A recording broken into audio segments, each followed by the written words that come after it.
Welcome back to another episode of the For Your Period podcast. What's up, everybody? How's it going, Anna? How are you checking in? What day are you on your cycle? Girl, I'm like day zero. Like I wrote down in my journal, like at 3:14 yesterday, I felt my whole body get cold. And usually when that happens, I've got like a good 12 to 24 hours before my period comes. So I'm technically day 27, but the heavy balloon feels like she's ready to pop. So that release is imminent. I'm super excited. How about you? Where are you at? I'm on day I'm on day 15. Oh, I knew it. I knew it. And I'm also about to pop, but it's an egg and not my period. My So gosh. yeah. Yeah. But it's been crazy. I had been having horrible ovulation pain. We've been talking about this. And I have been going to the chiropractor a lot, and I have I have like no ovulation pain right now. Like not even like and also my skin, I normally get breakouts around ovulation and I haven't gotten any breakouts. I'm not just like caked in makeup, like I just don't have anything to come. And I will normally for the past couple years I've gotten like one or two like cystic pimples during Yeah. ovulation. Yeah.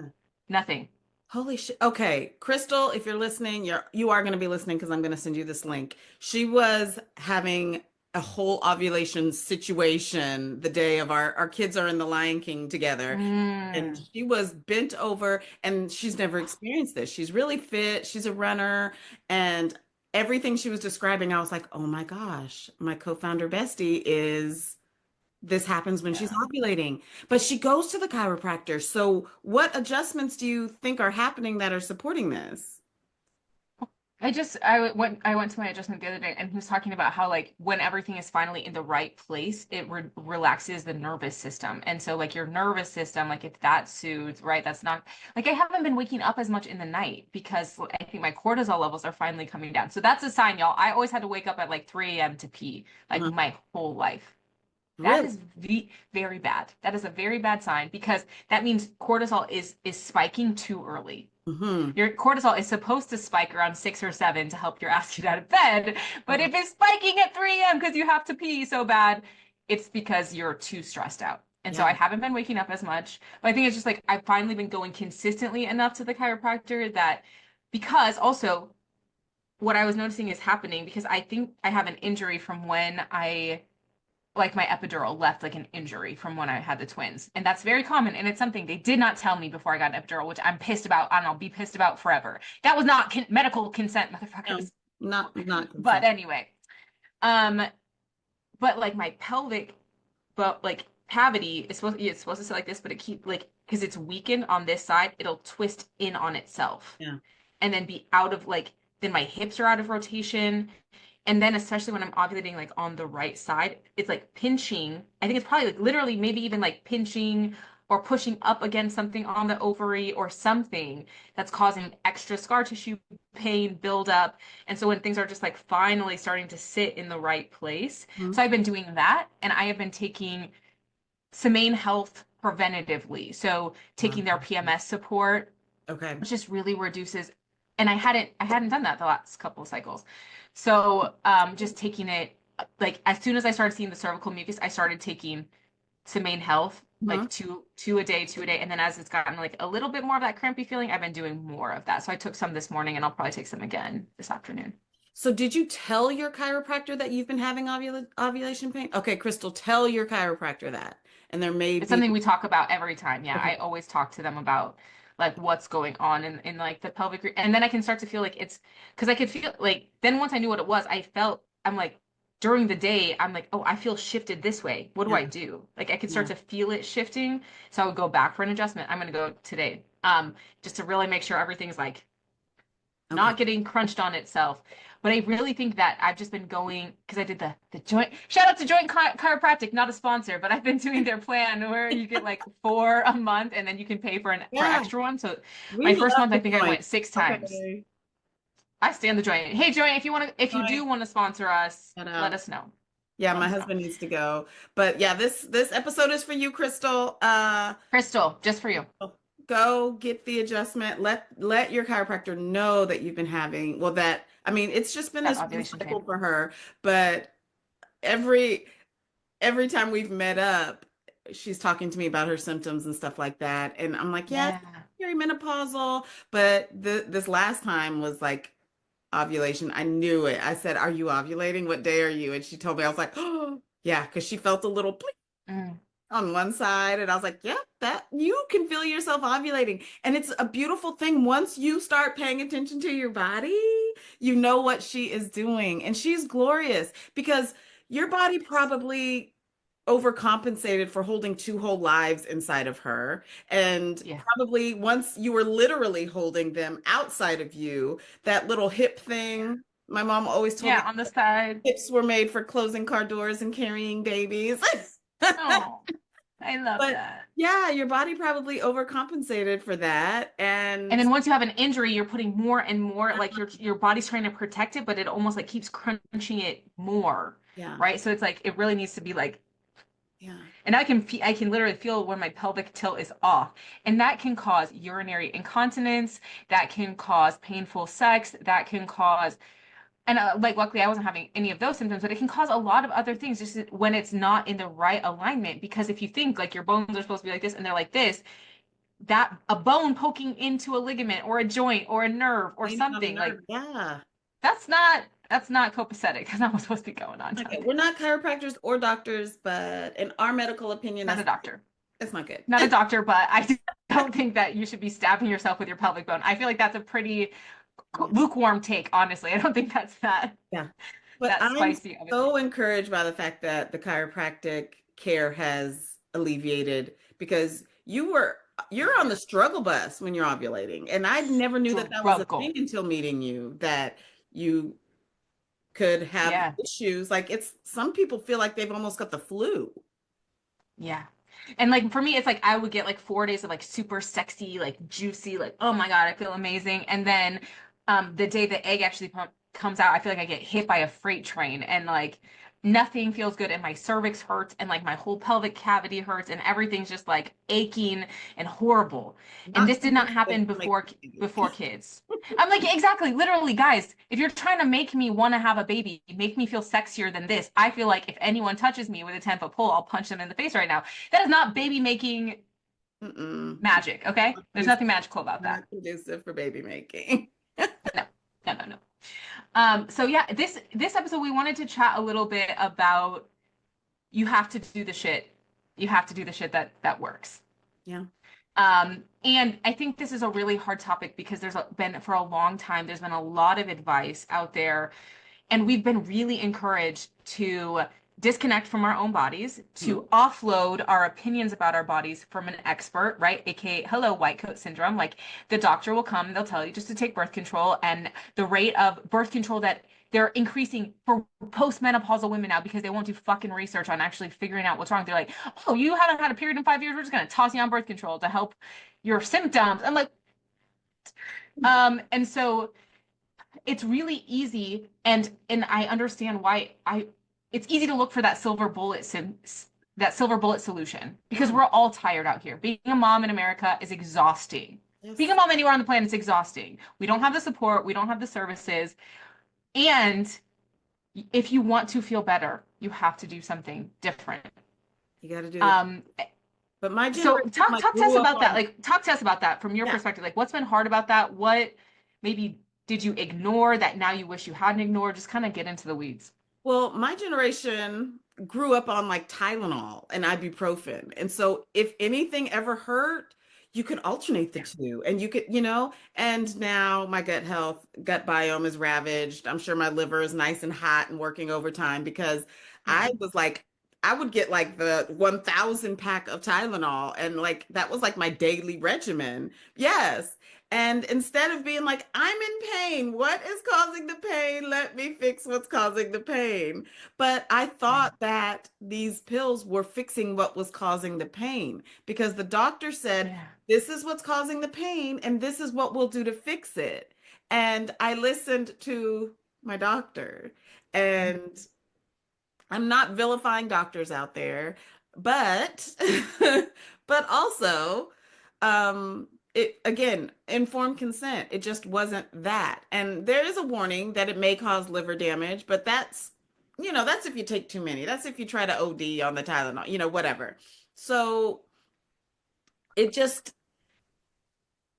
that's our go-to. So yes, when I'm feeling like crap and I'm 45 and I've got an 8-year-old and 50 11 things to do, give me the pill that's going to stop me from feeling like crap. If it's literally the pill, the birth control pill, I will take that because I can't hemorrhage out blood with, golf ball sized clots every month. And I can't be bleeding out on my floor and wanting to run away from home every month. If there's a pill that's going to stop that, give me that. And what I'm finding Yeah. in my cohort, like my age group right now, is ablations, hysterectomies, like just make it stop. I'm not having any more babies. I don't want to bleed anymore. Just make it Yeah. stop. Yeah. And And and this is insane because it's like essentially chemical castration if we start to think about it like using that language really intentionally to understand the gravity of it. We would not recommend men get chemically castrated because their balls hurt. Like we would not recommend that. That would be the last case scenario is like to disconnect them because that hormone production impacts who we are. It impacts our brain. It impacts the way we see the world. It impacts our mood, our ability to feel good, our ability to have a high libido. It does the same thing for women as it does for men. And yet there's one cohort here that's getting recommended consistently to chemically castrate themselves, and it's not men. it's not men. And I don't know if it's like this in Iowa, but here in Texas, especially the region of Texas I'm in, probably like every mile and a half, there's a men's T clinic where you can walk right in, get your testosterone shot, and scoot on to work and not miss 5 minutes of your day because they know how important They testosterone understand testosterone impacts everything you do, y'all. is to a functioning male. And Yeah. they just, again, like you said, and I was talking to a woman the other day and I said, yeah, switch birth control to chemical castration in all of your sentences that you're using. And she was like, I can't even say, yeah, just chemically castrate me, my 14-year-old, because I'm afraid that she's gonna, like, you would never say that. But that's And exactly. if you have a son, you would never be like, he should get chemically castrated so he doesn't impregnate somebody. Like we don't talk like that. We do not talk like that about men because we understand the importance of protecting their hormonal integrity. Our hormonal integrity is fucking important as women as well. So I wanted to read this because I had just pulled this up. So at the start of the 20th century, when we talk about white coat syndrome, specifically between 1900s and 1940s, the professionalization of obstetrics and gynecology led to a coordinated campaign against all lay midwives in the United States government, but especially the racialized figure of the granny midwife in the American South. Women have always been keepers of this knowledge for each other. That's why midwifery was so important in the United States.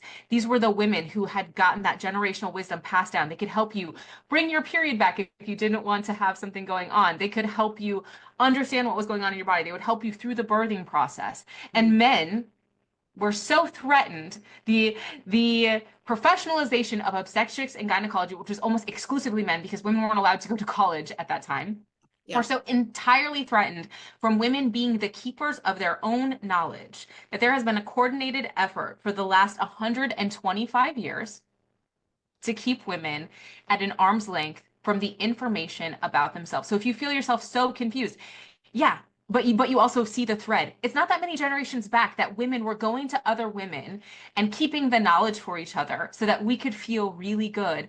And that even gave women in perimenopause a place, a spot, even if they didn't have that word called perimenopause. It gave them a way to pass on the wisdom to the women coming up beneath them. But there has been a coordinated attack on your healthcare for the last 125 years. Yes, so stop feeling like you're dumb for not knowing or the shame or whatever. Like corporations with billions of dollars and marketing and research and everything else have put themselves in the position to keep this from you. So, no, it's not your fault that you don't know this. They have the resources to keep it from you. And call it a conspiracy theory, call it whatever you want to call it, but it's the truth. Like it has literally happened because you are sitting here today not knowing these things about your body. And your mom probably didn't know, and your grandma probably didn't know. And maybe these people will give them the benefit of the doubt. Maybe they were really concerned about everything being above board and keeping it safe and making sure women were receiving the best care. So even if that was their intention, we'll give the, I can't chat with any of these men from the 1900s, so we give them the benefit of the doubt. Regardless of their intention or not, the impact has been women completely stripped from their ancestral wisdom, from their body wisdom, women living outside of their bodies, literally women not occupying themselves deeper than their collarbone because they are living in this part of their body only, so disconnected from their pain, so disconnected from what's going on.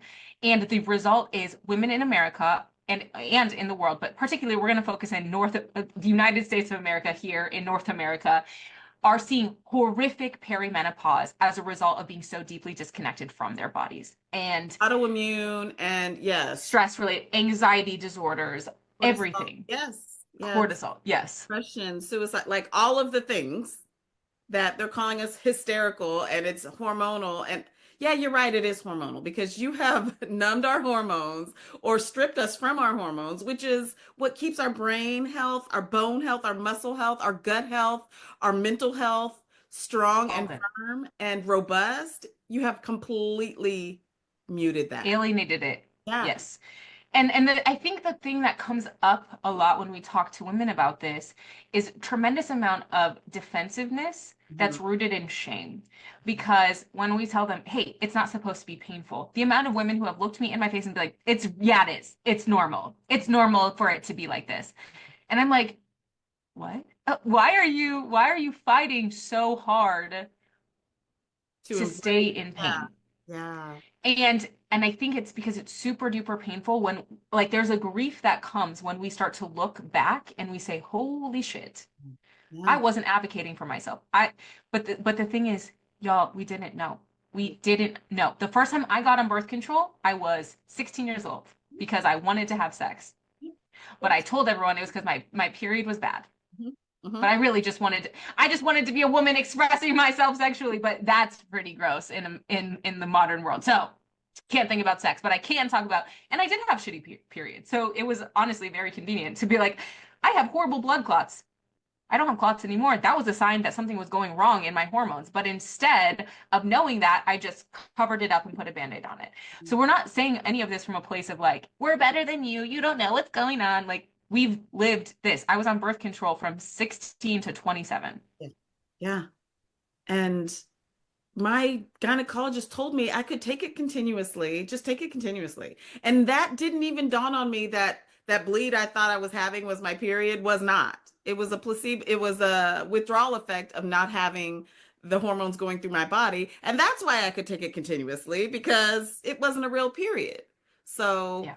yeah, at such a young age and not knowing the issues that were underlying because it was all in the background. And so, yeah, we've got daughters and we're going to do so much better by them. And this is not an indictment towards our mothers. I'm not saying my mom did anything bad towards me in my She didn't know development. either. She didn't She know didn't either. know either. No, she just Because didn't want me to perpetuate the teen pregnancy epidemic in our family because my mom was a teen mom and her main goal was Yep. for me to graduate high school with no babies. And so if I put Yeah. you on this pill, that will make sure that that happens. So no, no, Yeah.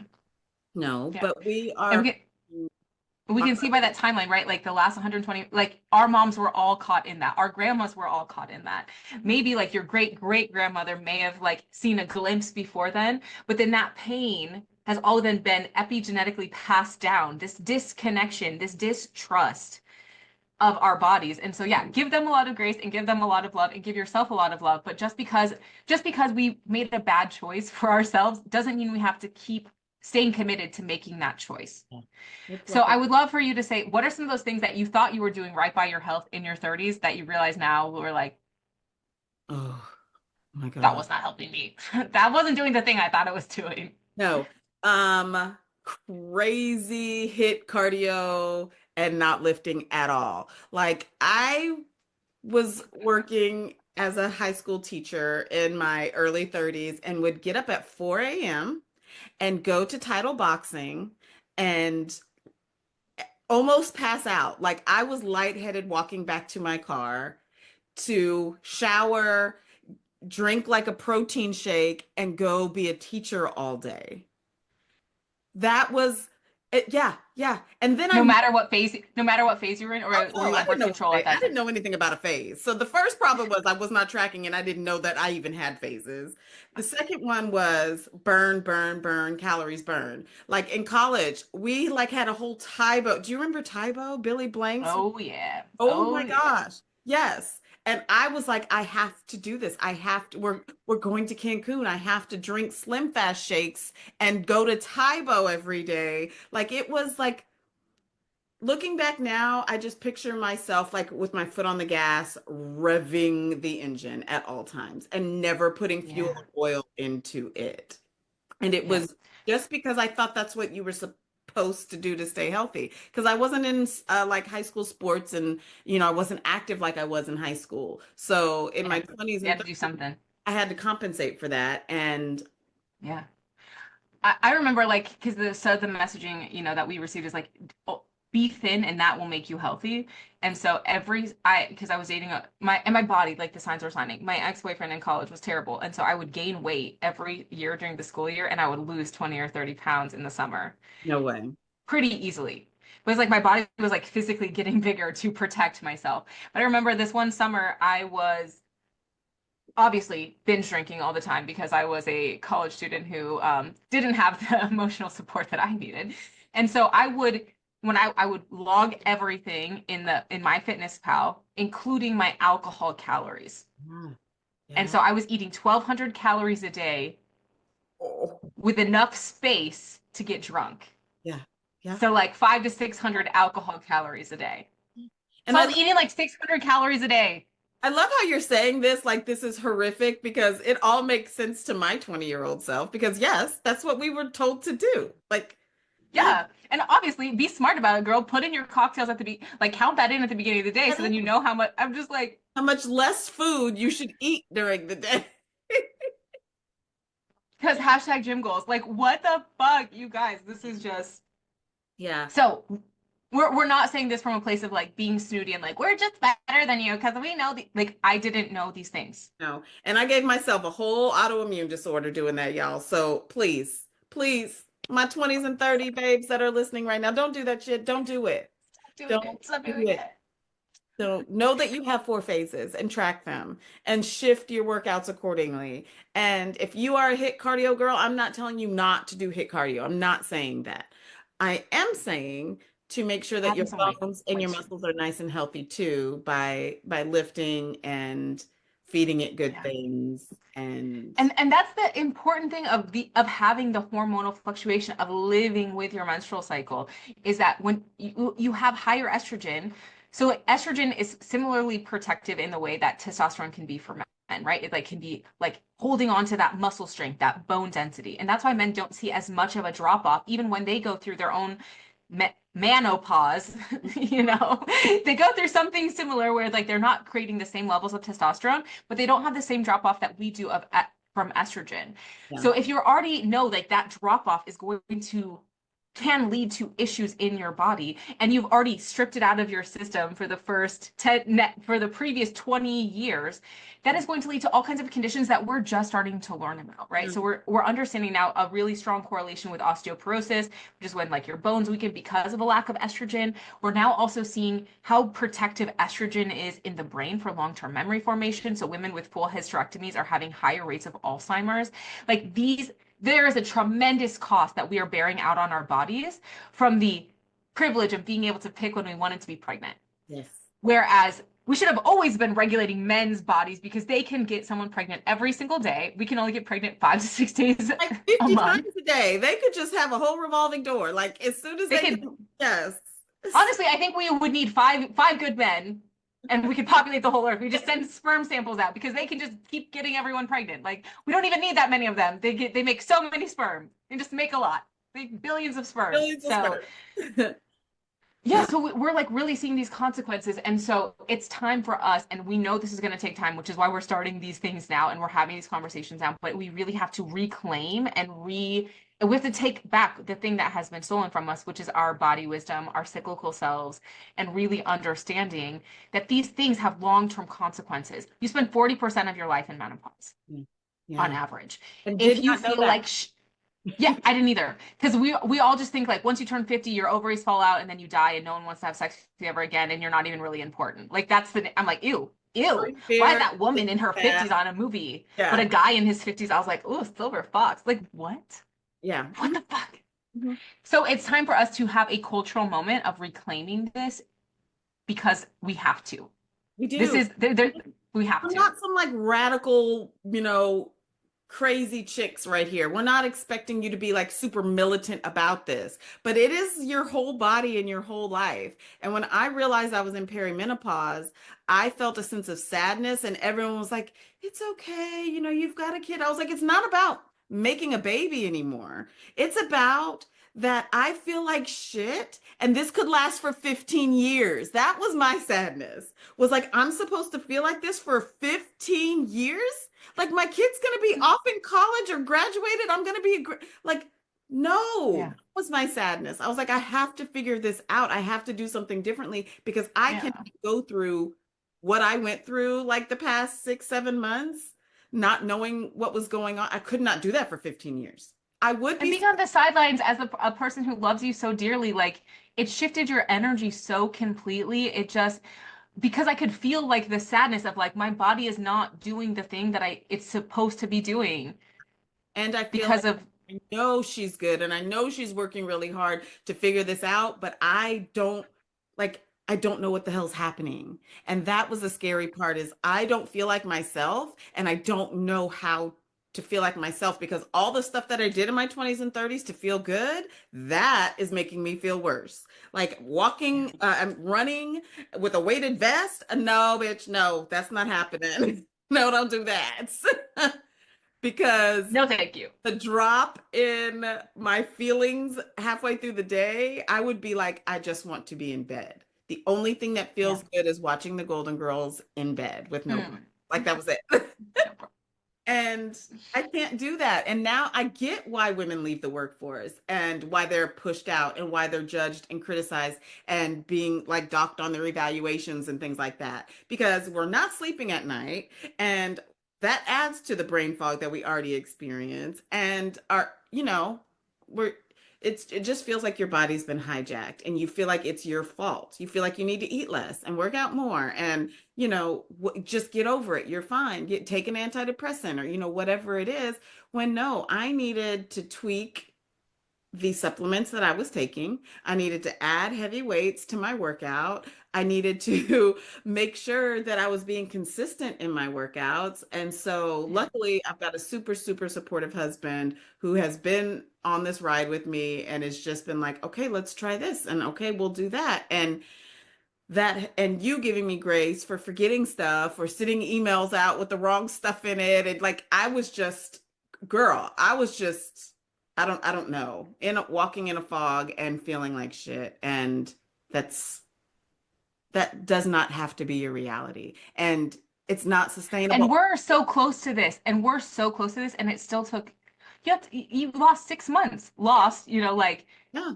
because it was you were that's a long time to not feel good. That's a long time. And there are Yes. women out here doing it for a decade because they feel like there's no hope in sight. And that's unacceptable to us. And if I Like didn't, women are too powerful to lose a whole decade of their life. That's fucking bullshit. We're not doing it. and if I didn't know what was going on for 6 whole months, if I was a completely different person in my marriage for 6 solid months. That could be enough for my partner to want to leave. And that would be enough for our business relationship to dissolve. If I didn't know what was going on, you didn't know what was going on, and you're like, listen, chick, like this is you're not living up to your end of the bargain anymore. Like it would be enough for big major life changes to have happened in just 6 months. So like you said, I can't imagine a decade of it. Like Yeah. and I would not have known unless I was tracking. So I know I sound like a broken record, but track, track, track, track, track, track. Yeah. Yeah. And if women really get into like doing these things, the smaller steps, it's not going to feel like as big of a lift when you're in perimenopause because I'm figuring these things out now. Thank you, Anna. Thank you. I'll never stop talking about that. Thank you I'm going to have a kick-ass perimenopause because if something goes off the rails, I'm going to have all of these years of tracking and understanding just where I'm like, this is really not feeling good with my ovulation. I'm going to keep tweaking it. I'm going to keep going to find that help early right now because this is not, my body is not supposed to feel like this. I should not feel like crap. But without that knowledge, that's how people, because they're busy, they're like, okay, I guess I'll just keep taking the Tylenol. I have to keep Yes. showing up. So I'm going to keep ignoring these things. I'm going to keep ignoring it. And our bodies are paying a tremendous toll from this lack of support and this very coordinated effort to get you disconnected from who you are. Right. You're right. And it could end in a vicious cycle of sleeping pills and caffeine and Tylenol and like, and then again, yeah. And then your kids are going to be sacrificing their adult life taking care of you Yeah. because you are bedridden and whatever else. And so, Yeah. yeah, it is important. And I have such hope for your perimenopausal phase that you may not even be perimenopausal. Like you may not even, I mean, because of the groundwork that you're laying now. And if you do, I don't even see it as going off the rails. It may just kind of shift a degree and then you just tweak instead of having to make a whole U-turn in your life. And so that Yeah. is our goal. And that is why I've been so vocal. And people are probably like, Anna, everything isn't perimenopause. But like for me, It if is. you're like 36 and older and you're talking about the same shit that I'm going through, yeah, it probably is. And I've probably been in perimenopause way longer than I realized. And it's going to take me longer to pull myself out of it. And so I started this new weight training program that my husband like mapped out for me. And I feel so much better in my body. Um, but I'm noticing my clothes aren't shifting as because they tell you 90 days, do a program for 90 days. And yeah, it's taken me way longer than 90 days to get to the state that I'm in. So I'm not doing any type of before and after pictures or anything for an entire Mhm. year on this workout program. And it's taking Mm. everything in me not to get on a scale or not to take a picture or not to try on my I feel better about myself jeans. I'm not doing it. I'm not doing it for a year. And I think that is like my permission slip to allow the fluctuation, allow the flow, allow the ease into getting there. And it's not this hustle and grind. Let's go. Let's, you know, get my beach body ready or, all the other things that we're told Yeah. to do to get super skinny. Um, I'm just focusing on being strong and feeling good. I just want to feel good. I love that. I think that's really important. I want to pull out something that you hit on there because we have all of these unrealistic expectations around time because you maybe spent 2, 3 decades earning the state that you were at. Mhm. Earning being like by not doing the things we were supposed and I had 15, 20 years of earning the state that I am at. Yeah. And it's not going to be better in 1 month. Mm. That does not mean you're not going to start feeling better. Like you're not going to have those incremental and you're going to be like, oh, there's a little progress because your energy has changed so much after you've like really drilled into what was going on. So your body will respond. She's like, oh, you're finally listening to me. Thank you so much. And it is not going to be perfectly better in 1 month, y'all, because we have decades of these habits that were not in our best interest stacked on each other because we thought we were doing the right thing. We really did. We all did.